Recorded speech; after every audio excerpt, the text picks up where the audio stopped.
Thanks for tuning in to Luminary Sounds. It's your musical artist, Junior LLedo. It's your musical enthusiast, Francois the Great. And listen. And you know what? Wait. Before you go there. All right. I got no sleep last night. What happened? Look who's here. I know. Look who's here. Man. I could not sleep last night. So excited to have the wonderful Inayah here. That's right. Hey, how you do that pop? Do that pop again. No. It's like she's made to do it. Yes. Absolutely. How has it been for your musical career so far? Oh man, listen. What is sleep? I've forgotten. Exactly. I didn't get none last night, so I know. I've forgotten how sleep felt. No, I'm super grateful. I've been on go since my video of the Boot Up remake went viral. Yeah, it's been nonstop since that. Take us through that. Yeah, definitely take us through that. Take you through it. Yeah, okay, from what I heard is that you had around like 4,900 and then something magical happened. That's exactly what happened. I had 4,900 followers, and then I always do like my little remakes and remixes. Well, she mixes. She mixes. Okay. Like all right. So I did that. I posted it. I went to sleep, and within like 48 hours, I shot up from 4,900 followers to over 200,000 in 2 days. That's amazing. Yeah. What was it feeling like? I'm still trying to believe it. now, really quick, for those YouTube family here, for Luminary family that don't know, tell us where you're from, how you got started, and a little bit of that story. So I'm a chunky girl from H-Town. H-Town. Look, I went to TSU for a year. Oh, yeah. Texas Southern, baby. Absolutely. Yeah. Cleburne. Yeah. You had some Frenchies? I had some Frenchies. Yeah, Look, okay. I'm going to hit you with, I used to go to Timmy Chan's all the time. Oh, yeah. Well, Timmy Chan's. Not right now. Not right now. Not right now. I love Timmy Chan's. Yeah. Timmy Chan's. But that line has been a little scarce. Okay. So yeah, from Houston, Texas, born and raised. My family is actually from a smaller part of Texas called Cleveland, Texas. Okay. It's the population is like 2. Yeah, small towns. Yeah, absolutely. Very small town. Absolutely. Dirt roads. Yeah. Little cottage houses. You know. And my mama got us up out of there pretty early when I was maybe about 3 or 4. She moved us to the city. I've always sang. I've been singing since I was 2. My mama is a songstress as well. Okay. My grandfather was a singer, so she got it honest from him. Okay. I started writing when I was 10, and then I actually started off with poems, and then I turned the poem into a song one day, and I was like, hey, I'm pretty good at this. So did you have like any kind of church roots being in the Bible Belt? Yeah, absolutely. Like church tents and everything else? All of that. All of that. Born and raised in church. We used to have you know how you have the vision board at church where the building fund where you put the money? Keep that building fund going. Yeah, before we actually had the building, we were it's funny you say that because we were in a tent. That's how it is. My father was a reverend, so I understand. I grew up like that. Okay. Both of our fathers were reverends. Yeah, so we both have fathers as ministers. It's a circle right here. We understand each other. Yeah, that's the root. That's the root. Gospel and blues.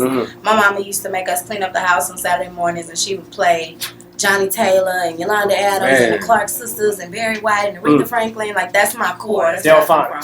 That's where I come from. Okay. And you hear that in your voice. Thank you. I was telling him before you came, I feel like we're looking at the future of R&B. Oh no, we definitely are. You know, guys, we definitely are. We are. Thanks. And you know, I'll segue into your album, S.O.L.A.R. Yeah. So storytelling over lyrics and rhymes. Absolutely. I love the title. Thank you. How did you come up with it? The concept of it. So, and when did you start recording? Yeah, so I feel like the element of storytelling is dead in music or dying. It is. I feel like people just don't go there no more. I feel like that went out with like the 90s. So people know me for telling stories, and most of the time it really happened to me or someone very close to me. I can never write about something I haven't personally experienced. Right. So, when something impacts my life, I always write it down and make a song. Because you was telling a story on Sugar Daddy. Listen. That was a story. Hey, Zaddy. Absolutely. Absolutely. No, definitely. Some of my favorite tracks, I love Levels. Thank you. Levels is my favorite. Levels That's is my favorite track. Yeah. Definitely my I favorite. listened to it, I was like, hey. Who did the instrumental for that? That is Cassius J. Cassius J. Corey, I love that track. Yeah, absolutely. Cassius is amazing. I like Bag as well. Thank you.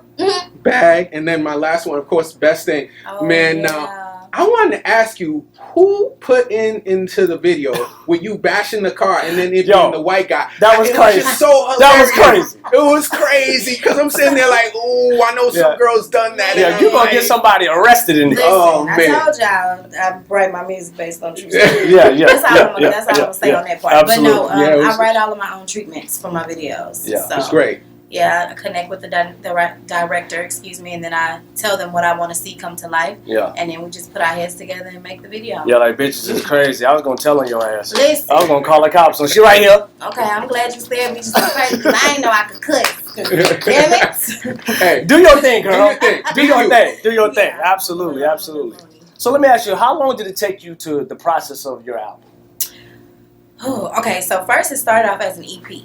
Okay. Right, I only had 6 songs, but then after getting signed and working with new producers and other writers, it took me no time to add other songs. So I want to say probably about a total of 3 months. Oh, that's fast. At the most. Yeah. 3 months. Because you got to think I already have material for days. Right. So anytime I get a new beat, a lot of the times I'll take something I've already written and just put it on top of that music. Does it help that you're a jingle writer, so it's so easy for you to come up? Yeah. Like you can freestyle, you can just come up with something original quick. Yeah, of course, because that's the jingle company, and a lot of people don't know this. I still work there. I haven't quit my day job. All right. Yeah, I still work there. Shout out to the 9 to 5. You got to keep it going. You got to pay the bills. You can never have enough money. But they pay very good as well. It's actually my own company now. Oh, there you go. Congratulations. Yeah, so is it the LLedo Enterprise? Yes, LLedo Enterprise. There we go. I have multiple, things up underneath there you that company. But the jingle writing has helped me be, quicker on my feet, improv. Yeah. Definitely, I give a lot of credit to the jingle, and that's where I learned how to rap at too. A lot of people think I'm not even a rapper though. Well, I mean, but like you said, you're a poet. So if you're a poet, you're a singer, you're a rapper. However you want to balance the music. Yeah. You know? So you're a rapper. I guess. You're a rapper. But no, I definitely give that credit to the jingle writing for sure. Yeah, it definitely helps. Helps. So what inspired you? How did you even get into jingles? Because a lot of people, they sign with publishing companies. They take a certain percentage. How was that for you? So I actually ended up at a studio session one day. I was writing for one of my clients, or an artist that's a client of mine. Okay. The guy who owns the jingle company, he was like, "Man, you're pretty quick with the lyrics. I wonder how you feel about getting into jingles." I was like, "Oh, I've never done that, but I mean, if it's the same as writing, I could probably get into it." Okay. I went there. The first day I went there, he put some material in front of me, and I wrote about it, and he was like, "Okay, so you kind of got the job if you want it." There you go. I was like, "Okay, I'll take it." And I've been here for 6 years. So. 6 years. Yeah. And do you see yourself quitting the jingle? Hell no. You can't do it. Nah, I can't make that. Why is that? Because it's a part of me now. You know what I mean? It's a part of my artistry. It's like having a baby. You can't put it back once it's here. Once it's here, it's here. You can't do nothing with it. So I'd never stop with the jingles. Speaking of babies, I know you love your child. I do. I know you love your child. I know you love your child. Oh, we do our research over here. We do our research over here. Yeah. And I heard that he misses you a lot, but he's getting comfortable with it a little bit. He have his times where he's like bragging, like, "My mommy got 1.6 million followers." I'm bragging too. Videos on YouTube, like he'll brag. And stunting on him. Listen, he's a Leo, so he's very prideful. And then he'll have his episodes where he's like, "Okay, mommy, you've been famous enough. It's time to come home." That's How old is he? I try to take him. He's 8. He's 8. He's 8 going on 18. I try 8 going on 18. A lot so that he can see both sides. Yeah, that's true. We have our times when we at home and it's just him and I. And then I take him on the road with me so he can see how the rest of the world sees mommy. That's what I mean? Great. Now, I know I want to talk to you about influences because I just did some research, as you mentioned, and I found out that Brandy was a big influence on you. Talk to me about that. Listen, Brandy, have y'all really just sat down and listened? Have you ever loved? I thought you were about to say. Oh no! I thought you were gonna go to it. What are 2 of your favorite Brandy songs? I'm sitting up in my room. Okay. Back here thinking about you. That's right. I must confess, I'm a mess for you. Hey. I love Brandy. I love that song, and then the other one is Broken Hearted. Go ahead. Oh yes. With Y.A. Morris. You might as well. You might as well give us a little taste of that. But I'm only broken hearted. Ah, don't get me started. Oh yeah. Oh my goodness, girl, you got that. She's a vocal powerhouse that doesn't get enough credit Yes. for her ability to her delivery, Mm-hmm. the way she come up out of them runs. Like sometimes she'll go up and I'll be like, man, I wonder how she's gonna come out of that, and she'll do it, and I'll just be, I'll be blown away. You think it's because she was a child? She came out very young, and people don't respect that. You know, she was so young when she started. I do think that starting off as a child star, people will put you in a box. I definitely think that, because so many child stars have had trouble transitioning and having people see them in a adult light. I feel like they do that to Bawa. I feel like they put him in a box still to this day. I mean, he's a grown man. but man, and Brandy, like, I mean, she did so many different things. I mean, you're talking about Mo to the E to the, you know, so so. But she's a legend, man. Yeah, she really is definitely a legend. Got overlooked, and you know, of course, I know you got all kinds of things you're working on. You mentioned it, of course. I saw this Docu series. Yep. Levels. Yep. Talk to us about that. Yeah, I'm working on that. Me and my boy Joe Lenz.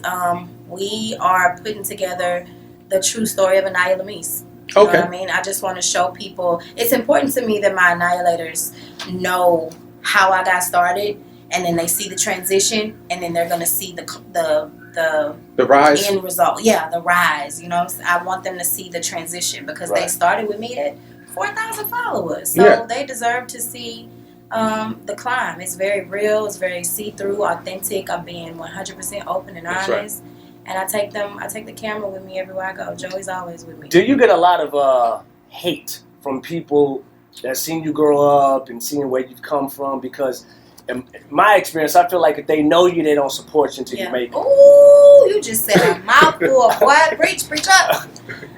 Yeah, hell yeah, I get that. But you know, I don't even give that shit any energy. Right. I don't even pay attention to it. I see it, and then I know, like, the fake stuff, the people who, oh girl, I remember when you used to, you didn't even like me in school. Stop it. Right. There's all of that.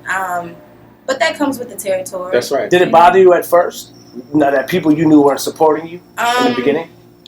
I will say, so, you know, I'm going to just be honest, at home, you know, Houston didn't really jump on the bandwagon until recently. Wow. Really? Yeah. You know, for Houston, you have to go be popping somewhere else. Mm-hmm. Wow. And then when they see that you getting all this love from these other places, then they like, oh, that makes sense. But you know what you say it makes a lot of sense, because when I was there, I mean, it'll take you back a little bit, but I was there with Paul Wall and, you know, Mike Jones and all them, you know, when they were blowing Kiki. So, Lil Kiki. Now, that's one thing, though. The entertainment, the celebrities of Houston, they get love. That's good. Yeah, that's they good. had my back. Like Slim Thug. Paul Wall, Slim Thug actually introduced me to Empire. That's awesome. Bun B?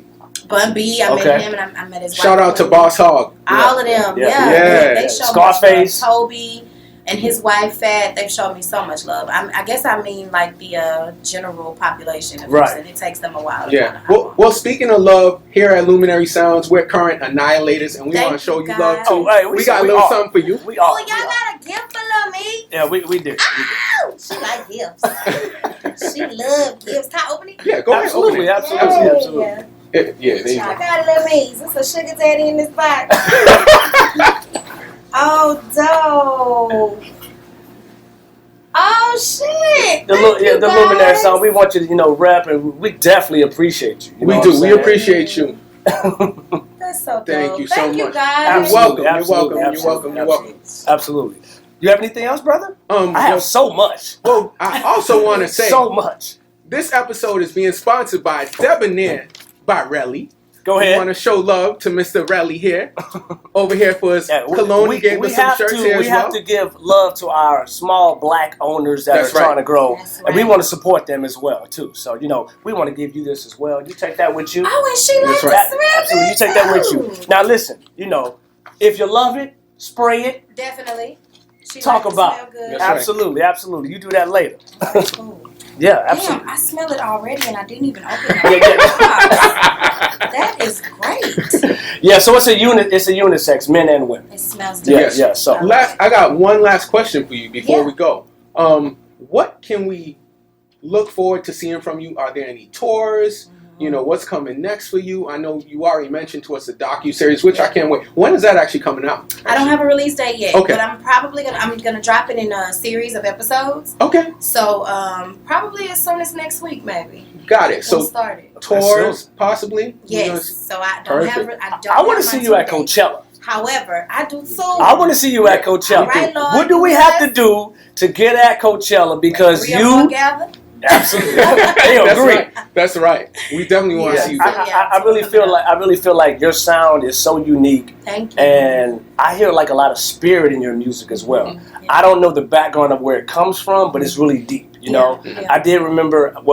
We do our research. I remember you talking about your grandfathers. Yeah. Huge influence in your life. Absolutely. And for him to be watching over you and seeing you grow the way you are right now, you know what I'm saying? I think it's beautiful. You know, but I think it's a lot of love, and you're going to continue to succeed.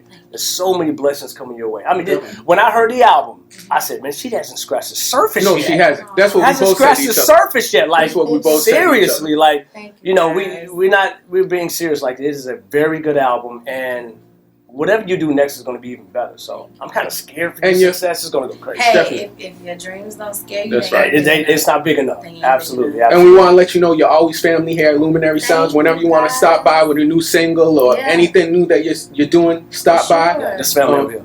Family over here. All right, now y'all ain't gonna be able to get rid of me now. That's okay. That's okay. All right. We got a big family over here at Luminary, so it's all good. We're here at the Small Shop, LA. Yeah. So, you know, that's it for me. You know, my name go by the musical enthusiast Francois the Great. Junior LLedo musical artist, and hey, check out our music. That's right. We out of here. Peace. Cool.